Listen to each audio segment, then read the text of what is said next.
Sakal Gunarnavasha Vande Guru Sri Charanaravindan.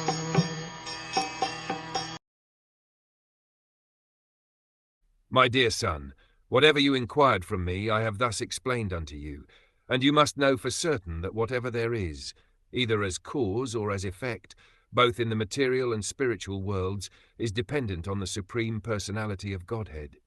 The complete cosmic situation, both in the material and in the spiritual manifestations of the energies of the Lord, is working and moving first as the cause and then as the effect. But the original cause is the Supreme Personality of Godhead. Effects of the original cause become the causes of other effects, and thus everything, either permanent or temporary, is working as cause and effect. And because the Lord is the primeval cause of all persons and all energies, he is called the cause of all causes, as confirmed in the Brahma Samhita as well as in the Bhagavad Gita.